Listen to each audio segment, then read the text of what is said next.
بسم الله الرحمن الرحيم إن الذين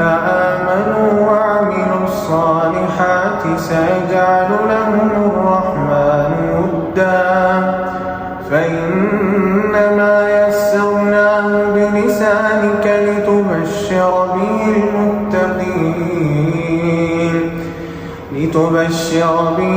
المتقين وتنذر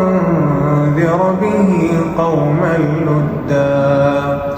وكم أهلكنا قبلهم من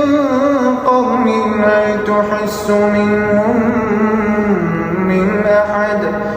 هل تحس منهم من أحد